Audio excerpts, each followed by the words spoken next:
Dia minta, aku pengen senantiasa dekat denganmu ya Rasulullah. Kita kalau dia gak cocok ya, nggak pangkat ya cocok jadinya. Aku pengen selalu dekat denganmu. Nah bahasa Nabi, oh kalau kamu minta itu, maka bantulah aku dengan permintaanmu itu dengan memperbanyak sholat kepada Allah, sujud kepada Allah. Jadi ya kena aku wangi barang apa. Maka di sini bisa dimahami bahwa kesukaan Nabi untuk mengajak orang berbuat baik juga harus punya timbal balik positif dari orang yang diajak.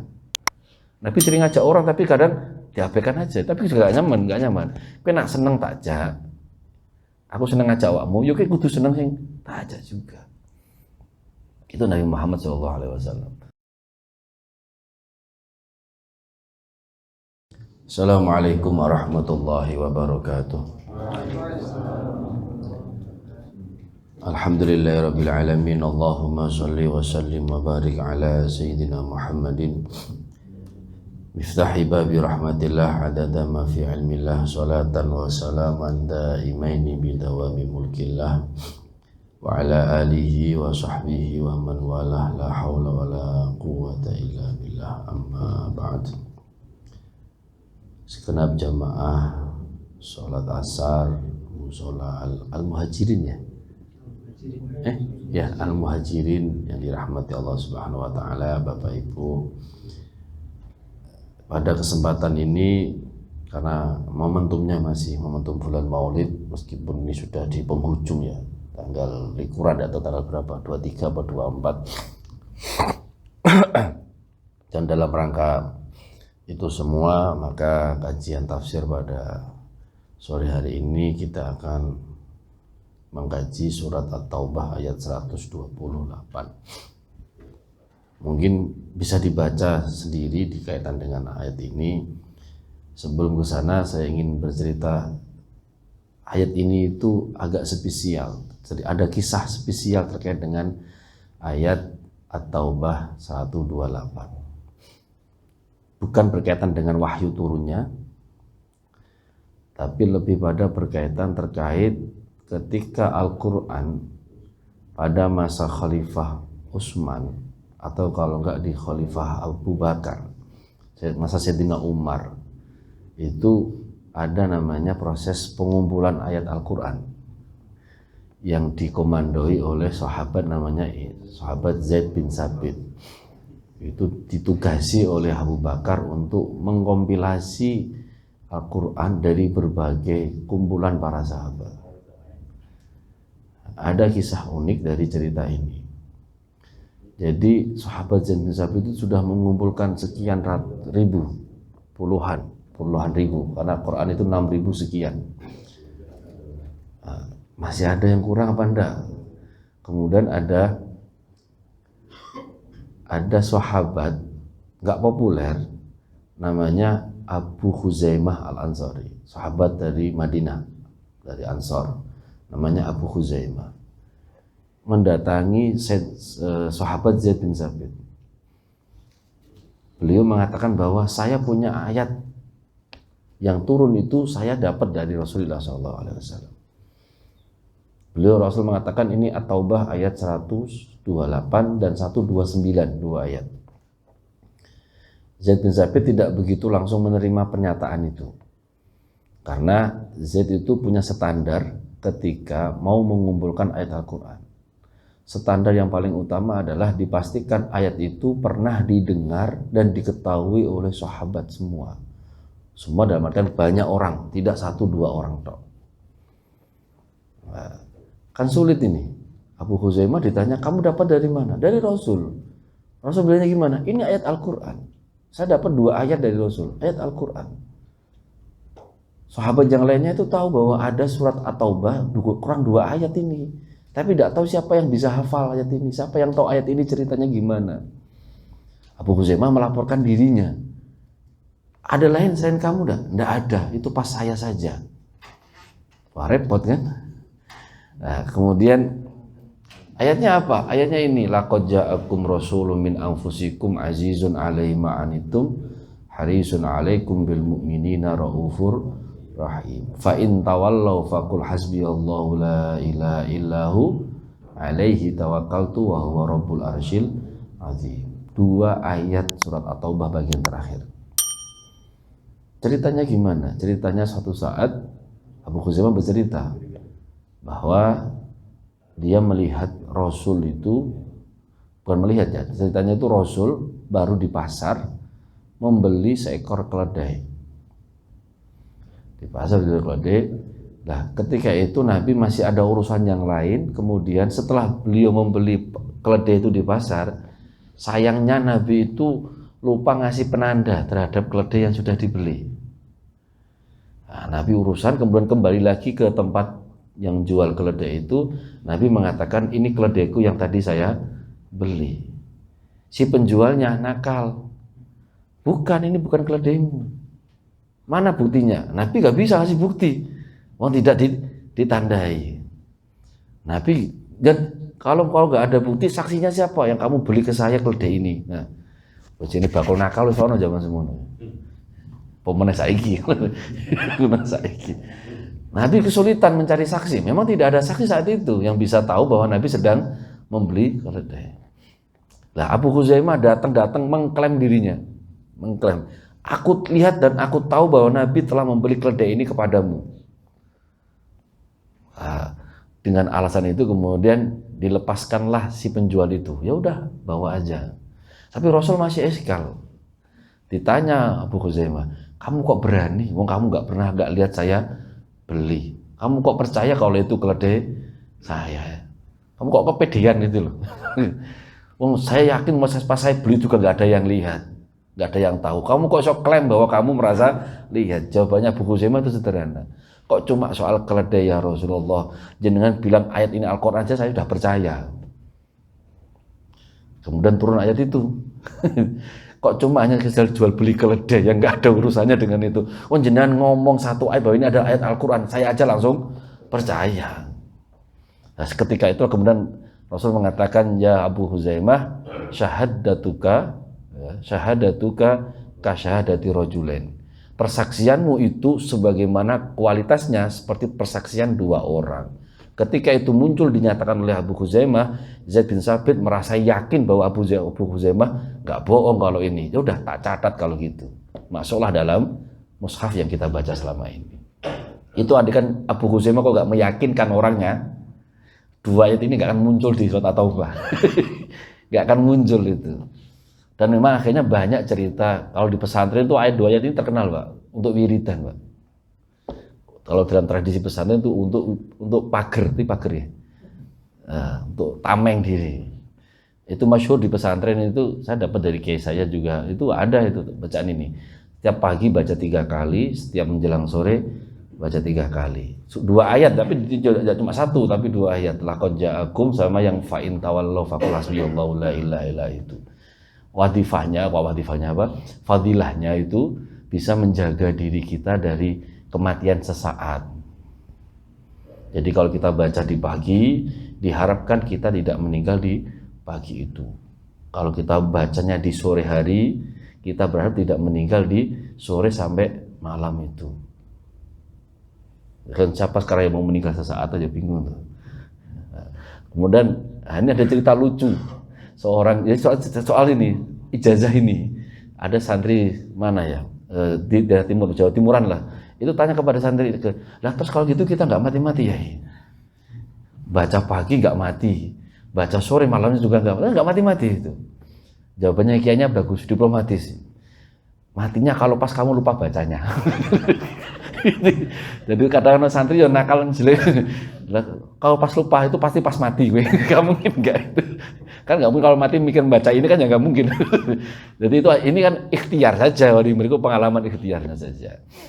Oke, saya akan nggak pagi itu banyak nanti. Mungkin saya berharap kalau bisa ada, karena momentumnya itu Maulid, kalau bisa akan sebentar, mungkin sebelum sampai jam 4, nanti jam berapa lah, saya kasih waktu untuk kita diskusi aja. Ada yang mau ditanyakan terkait dengan Nabi Muhammad, sirahnya atau apapun, silahkan nanti, gitu aja. Ayat ini itu bagi saya itu satu ayat yang mungkin kalau kita berbahas soal bagaimana cara kita meneladani Nabi atau sunnah Rasul, udah ngambilin sunnah ini aja sudah, naudzubillah min dzalik sulitnya itu. Ayat ini itu kalau dirangkai ada tiga karakter Rasul yang memang Rasul itu bisa kita teladani. Pertama itu saya nanti dibaca sendiri di situ. Tapi sebelumnya saya tertarik dengan pernyataannya Pak Quraisy sendiri. Pak Quraisy ini saya ketemukan bukan di tafsir Al-Misbahnya, tapi di ini tafsir Al-Misbah yang video yang YouTube itu loh, yang di Metro TV ya biasanya ya, ketika puasa Ramadan. Di situ beliau mengoreksi tafsir Al-Misbah yang cetakan. Nah, itu bagusnya Pak Quraisy itu. Jadi dia mengoreksi. Saya masih ingat kata-kata gini, kalau masih ada yang pernah mengkaji dan membaca tafsir Al-Misbah, tolong dengarkan ini. Jadi beliau mengomentari di redaksi yang paling pertama, laqad ja'akum. Laqad ja'akum kalau diterjemahkan sungguh benar-benar telah datang kepadamu. Itu kan makna yang Pak Quraisy itu merasa gak nyaman dengan menerjemahkan dengan cara itu. Sungguh telah datang kepadamu. Pak Quraisy nyamannya dengan istilah sungguh telah mendatangimu Rasulullah. Coba kira-kira sama apa beda itu? Telah datang kepadamu dan telah mendatangimu, itu enak mana? Telah mendatangimu atau telah datang kepadamu? Sama-sama memang sama dari sisi bahasa sama, tapi dari sisi psikologisnya lebih enak telah datang mendatangimu. Jadi seakan-akan Rasul tuh memang sangat senang dengan kalian itu, sengaja untuk mendatangi. Maka dalam bahasanya Pak Quraisy itu Ja'akum itu bukti bahwa Nabi itu memang menaruh perhatian tinggi kepada kita. Bahagia sekali Nabi ketemu kita itu. Jadi itu masuk aneh itu, pemimpin tapi kalau bahagia ketemu rakyatnya itu. Yang ada kan malah menghindari rakyatnya itu. Tidak dijarah jadi ini. Jadi itu. Yang kedua adalah kata-kata setelah laqad ja'akum rasulun min anfusikum. Ini kata ini, kutipan ini yang paling saya senang. Telah datang atau telah mendatangimu seorang Rasul dari jenis kalian. Dalam artian bahwa Rasul itu manusia. Jangan dipersepsikan Rasul itu seseorang yang tidak bisa kita jangkau. Kan sering kita muncul bahasa gini ya, itu kan Rasul, bukan saya. Itu kan Nabi, bukan saya. Itu tanpa sadar kita sedang membuat jarak. Padahal Rasul tidak pengen dibuat jarak. Karena apa? Aku dan kamu itu sama-sama manusia. Innama ana basyarun mislukum yuha ilayya. Aku adalah sebagaimana kalian manusia. Cuma bedanya aku akan dikasih wahyu. Ini untuk membuktikan bahwa Rasul itu bisa kita teladani. Meskipun dengan keterbatasan kita. Nah, ini enaknya gitu. Kalau seperti Rasul 1%, ya kita nabi bro, bukan lagi manusia biasa. Tapi minimal bahwa sedikitnya ada yang bisa kita teladani. Maka nabi itu tidak berharap banyak untuk bisa diteladani. Maka nabi mengatakan wa ma amartukum bihi fa'tu minhu mastata'tum. Apa yang aku perintah ikuti semampumu. Jadi duplikasinya nggak usah banyak-banyak. Medeni wong kono kamu. Salat tahajud sampai bengkak kaki medeni wong. Yang selumrahnya, sewajarnya, semampumu saja. Kamu nggak akan bisa meneriku secara langsung. Tapi karena saya manusia, pasti ada yang bisa ditiru. Gak usah banyak-banyak. Maka Rasul itu mengatakan amal yang terbaik itu bukan yang banyak, tetapi yang lestari, terjaga, istiqomah meskipun sedikit. Nabi nggak minta banyak-banyak. Telaten orang Jawa bilangnya. Itu sudah nyenengi kanjeng Nabi, itu sudah menjadi bagian dari uswah. Kalau kita kemudian memaksakan semuanya, nggak mental kita itu. Rasul itu kalau dipisui, didolimi nggak pernah balas. Kuat apa dia? Kuat tak? La yajzi sayyi'ah bisayyi'ah. Rasul tidak pernah membalas satu keburukan dengan keburukan yang lain. Ya'fu wa yasfah, dan langsung mengampuni dan melapangkan dadanya. Sopo sing kuat? Sedina rong dina oke. Sak terusan saya gak kuat. Karena nggak bisa. Apa boleh? Bukan nggak boleh. Ini ada cerita. Nabi pernah datang seorang sahabat itu curhat. Curhatnya apa? Dinakali tetangganya. Dinakali tetangganya. Rasul pertama datang, Rasul bilangnya sabar. sabar. Oke, pesan Rasul sabar. Hari kedua datang lagi ke Rasul, gak kuat Rasul, gak kuat, tambah parah itu. Rasul tetap bilang sabarin dulu aja, sabarin dulu. Ketiganya lapor lagi ke Rasul, ya Rasul, sudah gak kuat, kasih solusi yang lain selain sabar ya Rasul. Apa kata Rasul? Sekarang pulang, buang semua perabotanmu keluar rumah. Jadi buang semua perabotanmu keluar rumah. Akhirnya kan dilihatin teman-teman orang yang banyak tetangga. Loh kamu ngapain kok buang-buang perabotan rumahmu? Kamu mau pulang, mau keluar mana? Mau minggat nindi? Terus gimana? Dan bilang bahwa aku sedang disakiti oleh tetanggaku yang ini. Kira-kira sing izin siapa? Yang izin apa? Ya tetangganya yang nyakiti itu. Akhirnya tetangga itu dan terus Kang gak ngono Kang balik menjurun. Jadi terkadang memang butuh mengekspresikan kekesalan itu ya butuh juga untuk menyadari bahwa kowe iki nyebelin aku terus itu loh. Mbok mandek istilahnya itu. Jadi Nabi tidak kemudian menyuruh kita bersabar terus, ya ada sedikit perlawanan lah untuk menyadarkan orang yang terkadang nyuwun sewu banyak dari kita itu kadang ngenyek itu gak rumangsa ngenyek itu loh. Lah sing dinyak iku rumangsa ora dinyak, repot itu. Kalau nggak dijelaskan nggak bisa paham itu kan. Oh ternyata bahasaku menyinggungmu toh, baru sadar dia. Oh ya maaf gitu kan akhirnya itu. Nah, karena Nabi itu adalah sosok yang manusiawi dan manusia, maka dari sisi ini kita bersyukur kita bisa mencontohnya. Jadi kemudian dua sifat yang terakhir min anfusikum azizun alaihi ma anittum. Azizun alaihi ma anittum. Nabi itu aziz, merasa gelisah, merasa tidak nyaman dengan apa yang ketidakenakan yang kita hadapi. Nabi itu, nah orang Jawa itu bacanya apa ya? Apa nak ajal alim itu apa ya? Gak tegonan, gak tegelan itu Nabi. Gak tegonan, gak tegelan itu Nabi. Jadi aspek empati, simpatiknya itu tinggi sekali. Itu Nabi. Empatinya tinggi, simpatinya tinggi. Ada cerita, gak tegelan itu. Nabi itu Sayyidina Anas bin Malik Nabi itu tidak pernah mengatakan tidak kepada semua permintaan yang ditujukan kepadanya. Tidak pernah menolak. Tidak pernah menolak. Pernah ada cerita, Nabi pas di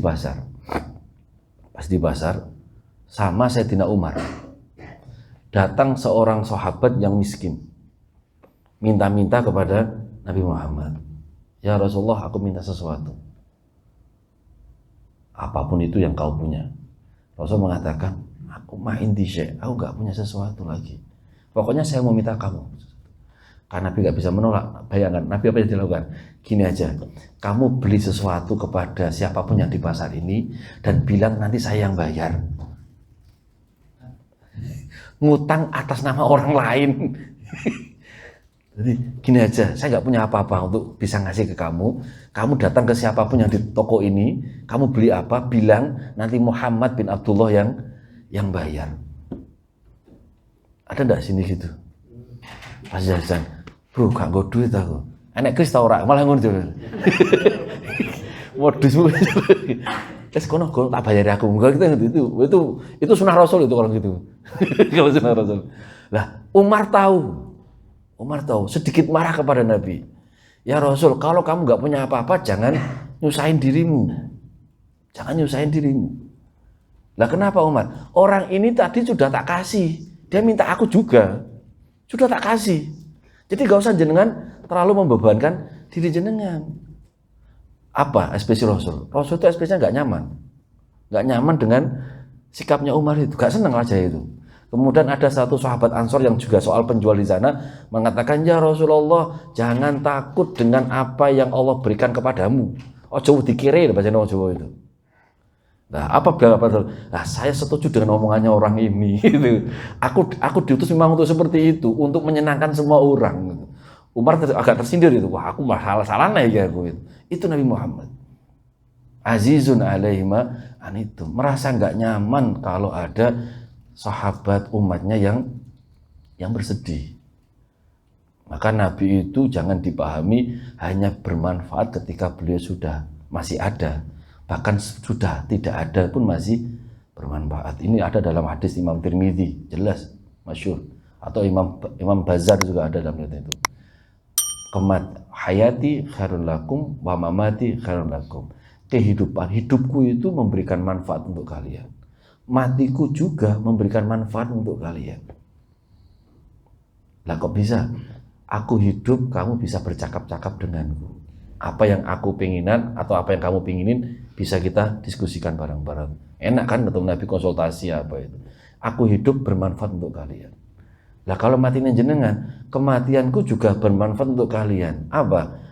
Meskipun aku sudah tidak ada, semua amal kalian itu diperlihatkan oleh Allah kepadaku.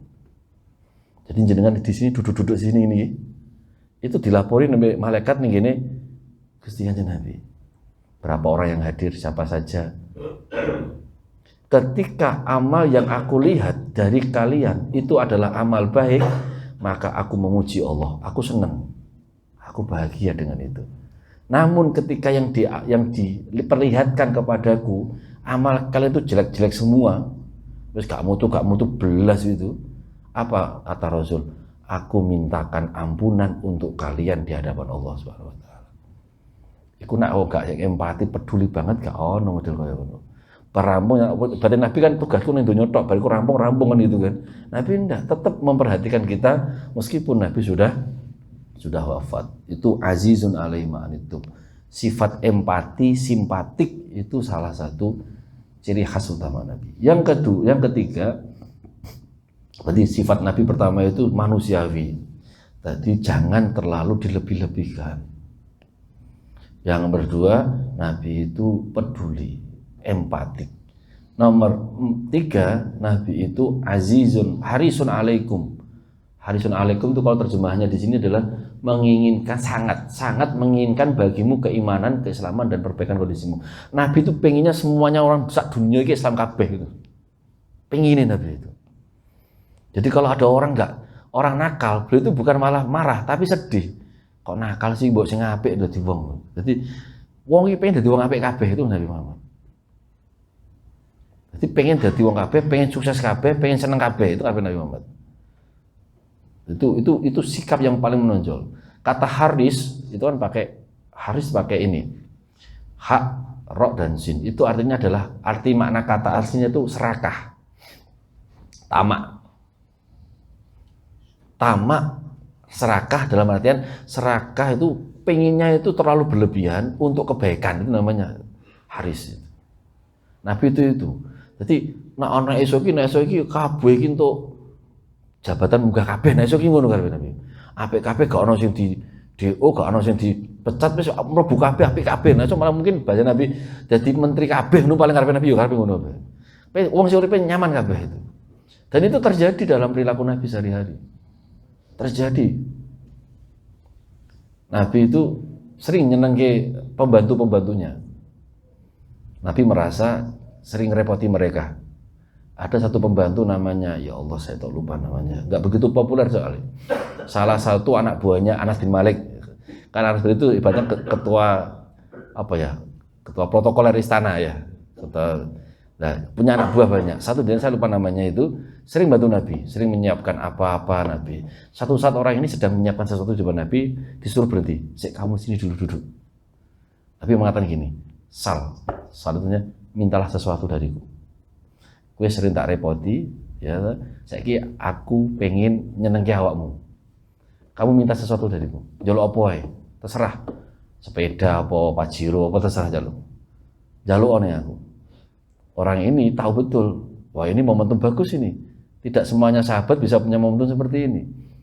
Tapi apa yang diminta? Kira-kira apa yang diminta? Nah, dia minta, aku pengen senantiasa dekat denganmu ya Rasulullah. Kita kalau gak cocok ya, nggak pangkat cocok jadinya. Aku pengen dekat denganmu. Nah, bahasa Nabi, oh kalau kamu minta itu, maka bantulah aku dengan permintaanmu itu dengan memperbanyak sholat kepada Allah, sujud kepada Allah. Jadi ya kena aku wangi barang apa. Maka di sini bisa dimahami bahwa kesukaan Nabi untuk mengajak orang berbuat baik juga harus punya timbal balik positif dari orang yang diajak. Nabi sering ngajak orang tapi kadang diabaikan aja, tapi juga gak nyaman, kowe nak seneng tak ajak, aku seneng ngajak awakmu, yo kowe kudu seneng sing tak ajak juga. Itu Nabi Muhammad SAW. Jadi Nabi itu pengen sampai orang-orang tuh didekati. Tahu enggak Nabi sampai disindir, kalau dalam bahasa itu ya diperingatkan oleh Allah gara-gara sikapnya yang seperti ini. Masih ingat hadis amma yatasaalun. Anin nabi soal Ibnu Maktum itu loh. Abasa wa tawalla, maaf, abasa wa tawalla. Itu kan gara-gara apa? Semangatnya Nabi pengen dadi wong apik kabeh. Jadi saat itu Nabi sedang ketamunan para petinggi-petinggi Quraisy yang masih musyrik. Itu kan momentum bagus, Nabi nggak ngundang mereka datang. Nabi itu punya niat di situ, apa? Pengen mengajak mereka masuk Islam. Gratisan teko gak dibayar, teko lumayan tuh. Nabi sedang konsentrasi seperti itu. Ibaratnya gini lah, jenengan ada klien konsentrasi tenan, toko jenengan. Ono kopi kok gak nyebelin boreng. Akhirnya jenengan lagi konsentrasi pengen punya target sesuatu, datang seorang yang karepe dhewe berarti gak tahu apa-apa, gak tahu masalah, nyela gitu. Kan gak nyaman ya. Nah, Rasul merasakan itu. Padahal Ibnu Maktum itu tidak salah. Kenapa gak salah? Karena Ibnu Maktum itu punya jadwal khusus datang ke rumahnya Kanjeng Nabi karena beliau buta. Buta itu harus, orang buta kan biasanya punya apa ya? Punya pola jam yang semi permanen biasanya. Habis ini kan itu. Dia harus mengingat itu kan. Dia datang gitu aja nyelonong datang gitu. Bagi Nabi saat itu merasa nggak nyaman karena apa? Titik konsentrasinya terpecah. Kelihatan wajahnya itu musam. Lah malah teko aja iki. Berarti gitu. Langsung Allah, kamu berlebihan.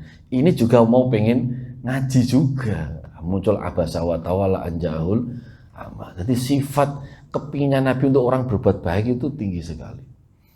Nah, tiga karakter ini kemudian ditutup dengan dua sifat Nabi yang menonjol, Raufur Rahim.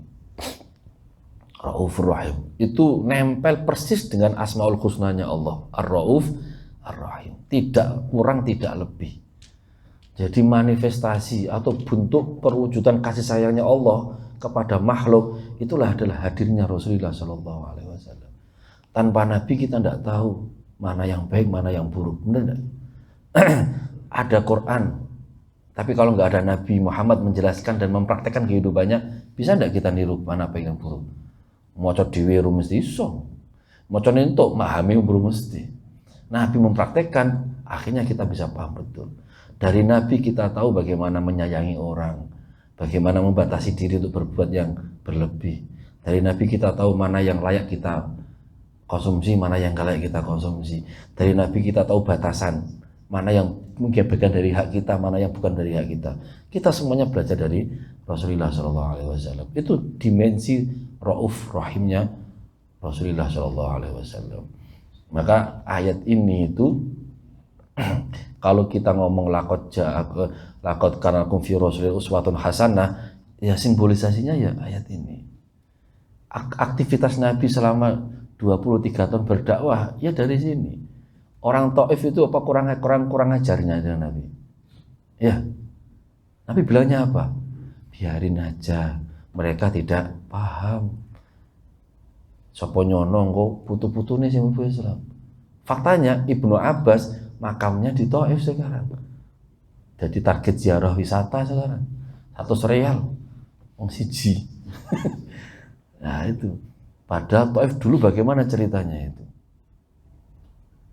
Taif ketika Rasul wafat, Taif itu kategori negara atau wilayah di Arab sekitar Mekah yang paling akhir masuk Islam orang masyarakatnya. Ketika Rasul wafat, itu kan sempat chaos. Banyak orang kemudian murtad. Karena Muhammad gak ada lagi, maka gak ada zakat. Dikira zakat itu hubungannya dengan Muhammad. Muhammad sudah wafat, gak ada urusan lagi dengan Muhammad. Kita udah kembali ke agama setelan masing-masing. Ramai sempat chaos. Maka Abu Bakar itu agak pusing gitu. Harus ada merangi orang-orang yang murtad, merangi orang-orang yang gak mau bayar zakat. Itu diantaranya karena mereka meyakini bahwa ketika Muhammad meninggal, ya gak ada urusan lagi. Perjanjian kita sudah selesai. Dikira itu hanya urusan duniawi saja. Nah, orang Taif itu sempat kena isu itu juga. Ada seorang Taif masih muda itu mengatakan gini kepada orang Taif, hampir saja orang Taif itu berpikiran seperti itu. Orang, saya lupa namanya, ini sahabat Nabi yang keren, saya lupa namanya. Dia mengatakan kepada orang-orang Taif, apa kita nggak punya malu, Pak ya? Kita itu datangnya terakhir, masa menjadi orang yang pertama kali murtad? Kita mau taruh di mana wajah kita sebagai orang Taif itu? Akhirnya orang Taif mikir dua, oh iya, kita tuh datangnya terakhir, malah apa istilahnya mau berarti murtad yang paling awal. Akhirnya orang Taif nggak ada yang murtad sama sekali. Dari sekian wilayah di Mekah dan Madinah dan daerah-daerah Arab saat itu, Taif 100% masih Islam semua. Karena Nabi tadi menyayangi orang Taif dengan cara seperti itu. Itu saya kira yang mungkin bisa saya sampaikan. Masih ada waktu sekitar 15 menit atau kurang. Ada yang mau ditanyakan terkait pertanyaan khusus terkait dengan Nabi Muhammad dan ruang lingkup sejarahnya. Untuk gak usah tanya hukum-hukum dulu, nanti dulu aja lah. Mau mengaji sirah aja dulu kalau monggo. Kalau ada ditanyakan, matur suwun. Tanya masuk aja.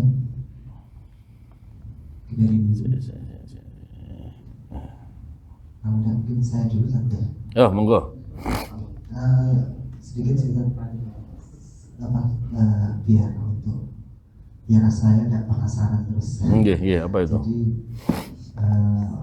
nantinya apabila kita ditakdirkan insyaallah masuk surga ini, amin. Apakah nantinya kita bisa melihat Rasulullah di surga itu? Karena kan katanya Muhammad itu kan di surga yang paling atas gitu, di surga Firdaus. Nah sementara kita kan tidak tahu nih apakah kita bisa sampai ke sana. Ya kita selalu nggak sampai di sana. Satu lagi Ustaz, tentang saya dengar ada cerita ya orang-orang soleh itu bisa bertemu Nabi melalui mimpi. Iya. Nah, ini benar nggak sih? Kalau benar, ada nggak cara atau ijazah yang mungkin bisa kita lakukan? Ya pengen ya kerinduan kita kan pengen bertemu Rasulullah, mungkin bisa dibilang mimpi. Ya setidaknya mungkin insya Allah kita bisa bertemu di surga. Mungkin itu Ustaz. Terima kasih. Nggih, matur suwun. Matur suwun Mas. Yang pertama apa terkait dengan bertemu Allah bertemu kanjeng Nabi di surga. Ada satu doa. Kalau saya baca doa itu gregel. Tahu gregel nggih? Gregel itu ning hati itu bergejolak. Itu di Dalail Khairat. Ada satu kitab sholawat namanya Dalail Khairat. Di situ bagian doanya itu ada doa sing orang itu kayak mengibah kepada Allah itu. Doanya gini, Allahumma amanna bi rasulikal Mustafa Muhammad sallallahu alaihi wasallam walam narahu. Ya Allah, kami itu sudah beriman kepada Nabimu Muhammad sallallahu alaihi wasallam, tapi kami belum pernah melihatnya ya Allah. Famatina biru'yati, maka mbok yo kami itu dikasih kenikmatan untuk bisa berjumpa dengannya. Itu kalau saya baca doa itu kayak ya Allah, kapan? Jadi apa istilahnya? Situasi batinnya itu ya Allah nyaman sekali kalau kita itu belum, kalau sahabat Abu Bakar Umar angger dino ketemu sih Pak. Gak biasalah berarti Bang. Kita itu kan Rasul pernah mengatakan satu saat dalam perjalanan, tuba liman ro'ani wa amin nabi. Sungguh beruntung kepada orang-orang yang melihat aku bersamaku dan dia mau beriman kepadaku. Wa tuba summa tuba summa tuba. Dan beruntung sekali sampai 3 kali Nabi ngomong. Ada yang mengatakan sampai 7 kali dalam riwayat yang lainnya itu. Sungguh beruntung sekali, sangat beruntung sekali man lam yarani wa amin nabi. Tunggu sangat beruntung sekali orang yang belum pernah bertemu denganku sama sekali dan dia mau beriman kepadaku. Siapa? Ya kita ini. Kita itu orang yang paling dirindukan Nabi itu. Nabi juga penasaran, kok gelemen melu aku itu. Coba atas dasar apa kita ikut Nabi itu? Ketemu ya ora tahu, jari orang semua kita itu. Jari guru kita, jari kiai kita kan gitu. Kok ya gelem-gelemen aja gitu. Kok Abu Jahal sing kita agar dino bosen delok Nabi itu. Kasarannya kan gitu. Kan keren toh. Percaya kepada seseorang yang kita belum tahu pernah lihat langsung perilakunya hanya dari kata-kata orang lain. Dan kita menikmati itu dan kita jadikan jalan hidup itu. Maka bagaimana suasananya? Ya insya Allah. Insya Allah. Kalau bahasanya Gus Ba kan gini, kita tuh enak, kita sudah dikasih kunci surga kok. Insya Allah ahli surga. Kita nggak pernah dikasih, ada yang dapat kunci neraka enggak? Kan nggak ada tuh. Nggak ada, kita nggak tahu cara masuknya. Tapi ada santri yang agak nyeleneh. Kan neraka nggak ada pintunya Pak. Tinggal jorokin aja. Wah ya enggak gitu lah. Kalau bisa, saya nggak pernah punya ajaran seperti itu. Yang tahu saya yang ada kuncinya dan ada pintu. Semuanya ada pintunya, yang ada kuncinya cuma surga. Nah dalilnya apa? Nah itu di hadis yang kalau puasa Ramadan itu setan dikunci di mana? Karena ada gemboknya kalau gitu, dan kita nggak pernah kasih gemboknya. Yang Allah kasih gemboknya apa? Kuncinya surga. Miftahul jannah la ilaha illallah. Tinggal masuk aja. Ya. Jadi insya Allah ketemu nanti. Minimal lah kita ketemu nanti di surga. Tapi kalau bisa, kalau bahasa kita ya mungkin, ya jangan keseringan nanti ya pernah ketemu aja lah mungkin. Kalau setiap hari mungkin kita nggak kuat sebagaimana sahabat-sahabat yang lain. Wah nggak betah. Andekan, kalaupun betah ya syukur alhamdulillah. Jadi apakah memungkinkan kita bertemu dengan Rasul? Hadis mengatakan man ra'ani fil manam faqad ra'ani fil yaqظah kama ra'ani fil yaqظah. Barang siapa yang bermimpi melihatku dalam tidurnya, sungguh dia sedang melihatku sebagaimana dia sedang sadar. Dalam artian yang nyata, itu nyata. Karena dalam artian yang lain bahwa setan tidak bisa menyerupai diriku. Jin itu nggak bisa mengkompilasi, menduplikat Nabi itu nggak bisa. Jadi, tapi sekali lagi itu pengalaman subjektif. Ya, karena sifatnya pengalaman subjektif, maka yang terpenting itu adalah apakah kita sudah kenal betul Nabi Muhammad, sehingga kita nanti mimpi itu Nabi Muhammad. Kenal aja enggak, postur tubuhnya kayak apa, mimik wajahnya kayak apa, gaya senyumnya seperti apa. Maka kemudian kitab-kitab sirah itu penting kita pelajari untuk apa? Untuk mengenal. Takutnya takutnya kadang orang itu kalau nggak pernah kenal, tahu, kemudian berimajinasi. Ketika kita ketemu, masa ngene tok, repot itu. Karena ukuran kita sendiri. Naudzubillah min dzalik. Khawatirnya jangan-jangan pas mimpi itu Nabi, tapi kita nggak kenal. Karena kita nggak pernah mempelajari profil Nabi. Ada kitab namanya Syama'il Muhammadiyah. Kitab ini saya sangat suka. Mungkin daripada kitab Sirah Nabawi, saya suka kitab ini. Karangannya Imam At-Tirmidzi yang punya kitab hadis At-Tirmidzi itu. Itu urutan babnya itu seneng. Awalnya tentang apa? Tentang fisik Nabi. Wajahnya kayak apa, rambutnya seperti apa, kulitnya seperti apa, tinggi badannya seperti apa. Ada satu bentuk Nabi yang mungkin kita nggak banyak di sini. Ada sebagian tapi nggak banyak itu. Nabi itu postur tubuhnya, bagian tubuh badan ini antara dada dengan perut itu rata. Tapi jangan dipahami six pack loh ya. Kalau six pack beda lagi itu. Rata dalam artian ya tidak menonjol satu dengan yang lainnya. Nah, kalau yang menonjol itu sudah nggak sunnah Nabi, sunnah Rasul semua itu. Itu yang saya dapat itu. Kemudian kulitnya itu nggak putih, nggak coklat. Rambutnya itu nggak keriting, nggak lurus. Jadi ikal. Nabi itu pernah postur rambutnya sampai ke bawah ini, segini agak gondrong. Juga sempat ke setengah telinga, agak pendek. Kalau itu Nabi itu merawat rambut. Nabi itu tidak punya uban kecuali hanya sedikit, sekitar 20-an. Itu pun hanya perkiraan. Itu pun hanya di sekitar pelipis sama sebagian di jenggot. Jadi Nabi itu rambutnya masih hitam. Itu minimal fisik-fisiknya itu. Jadi kalau jenengan makin pas mimpi ketemu wong rambutnya putih kabeh, ya iku hakul yakin Nabi itu. Masa itu? Jangan kok putih sebenarnya. Jajan sopo kuwi. Jadi kita selain kita paham Nabi secara akhlak seperti apa, kita juga harus belajar tentang Nabi itu profilnya juga seperti apa. Itu. Nah, kitab Syama'ilnya Imam Tirmidzi itu saya suka karena apa? Diawali dengan postur dengan profil fisik. Di tengah-tengah dengan profil perilaku akhlaknya, Nabi itu suka guyonan, Nabi itu gini, Nabi itu punya koleksi ini, pedangnya namanya ini, Nabi punya koleksi ini, detail itu. Cara Nabi duduk itu seperti ini, cara Nabi minum makan itu seperti ini, Nabi itu kalau jalan seperti ini. Jadi mulai fisik ke perilaku harian, itu digambarkan terus. Sampai pada Nabi itu kalau dengan istri seperti ini, guyonan malam-malam, me time dengan istrinya. Nabi itu kalau makan seperti ini, Nabi itu kalau ada tamu seperti ini, Nabi kalau ada orang ngaji sesuatu seperti ini. Sampai pada menggambarkan Nabi ketika wafat situasinya seperti ini. Nabi yang diwariskan itu seperti ini. Sampai pada titik Nabi itu kalau bermimpi dengan Nabi seperti ini.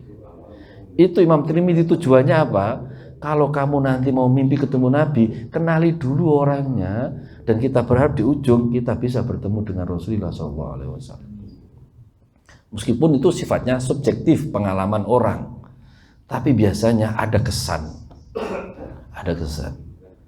dan sifatnya mimpi. Nabi juga berpesan, jangan mudah bercerita tentang mimpi. Karena mimpi itu kalau nggak hati-hati, cara menerjemahkannya sudah pasti punya potensi membekas kepada kondisi psikologis kita. Maka ojo gampang cerita mimpi. Mau dikacangi mbek koncone diweden-wedeni malah stres jenengan. Jadi meskipun bahkan mimpi ketemu Nabi pun jangan mudah diceritakan. Biasanya malah nak wong mimpi ketemu Nabi itu mah gak pengen cerita. Karena itu kenikmatan yang nggak bisa nggak bisa dibagi dengan yang lainnya. Kenikmatan personal, pengalaman spiritual personal. Kan nggak ada cerita tuh, aku nak sholatnya khusyuk, kan ada cerita. Pantas tidak kira-kira cerita seperti itu? Saya tuh kalau sholatnya khusyuk loh ya. Kira-kira tangkapan orang gimana? Rodok separuh ada sisi gitu. Kan nggak ada sesuatu yang memang tidak harus diceritakan. Satu diantaranya adalah mimpi bertemu Rasulullah SAW. Jadi ini, kalaupun ijazahnya, lah ini. Saya itu ada ijazah tapi saya nggak berani, saya merasa belum pernah ketemu Nabi. Paling gampang perbanyak sholawat lah. Cara kita itu perbanyak sholawat, itu cara yang paling mudah untuk wasilah kita menikmati kehadiran Nabi Muhammad SAW. Tapi kalau bisa ya tadi itu mengenali secara fisik ya sedikit promo. Kalau jenengan mau tahu beberapa itu saya ada akhir-akhir ini di awal bulan inilah. Di Maulid ini tuh kemarin diminta NU online itu di YouTube-nya itu mengisahkan beberapa profiling Nabi. Jangan cari aja NU online, tulis saja Ahmad Tajuddin Arafat, nanti keluar. Katanya per 1 jam kemarin ada yang keluar 1 atau 2. Tapi sifatnya hanya berapa? 6 menit, 5 menit itu dipotong-potong biar gak bosen katanya. Meskipun ketika take video cuma 1 jam sampai 2 jam capek saya. Tapi tinggal motong-motong. Itu sedikit gambaran tentang bagaimana mengenali Nabi. Sirah penting. Sirah itu hanya mempelajari Nabi hidup sampai Nabi wafat. Tidak ada yang menggambarkan Nabi hariannya, itu enggak. Maka menangkap Nabi Muhammad gak cukup dengan amal sunnahnya, gak cukup mempelajari peristiwa hidupnya, tapi juga kita harus kenal pribadinya. Itu yang mungkin kita bisa berharap ya, semoga lah sebelum kita wafat kita bisa berjumpa dengan Rasulullah SAW. Ya, matur suwun.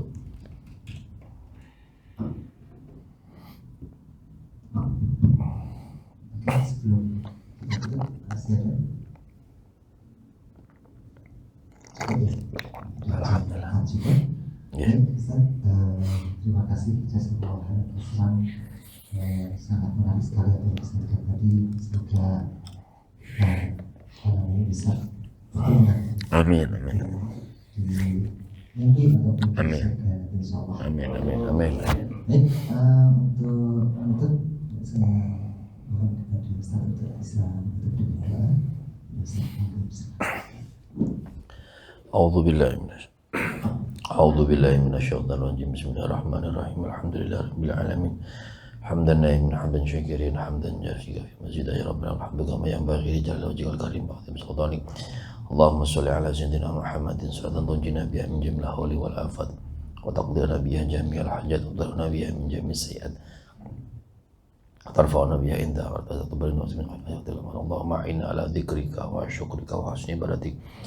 Allahumma ahsin aqibatana fil umuri kulliha wa ajirna min khizyi wa adzabil akhirah wa afdalana fatul arifin.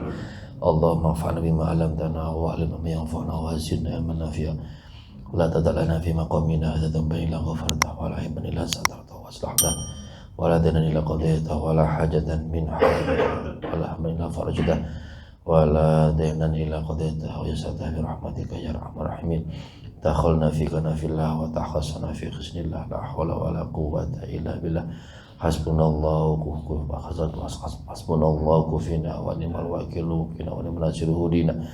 Allahumma ya Allah inna amanna bi rasulika Mustafa Muhammadin sallallahu alaihi wasallam narahu famattina ya Allah bi ru'yatihi wasta'mil alsadana fi madhi wa mahabbatihi wastur qulubana bi rahmatika ya arhamar rahimin wa sallallahu ala sayyidina Muhammadin walhamdulillahi rabbil alamin.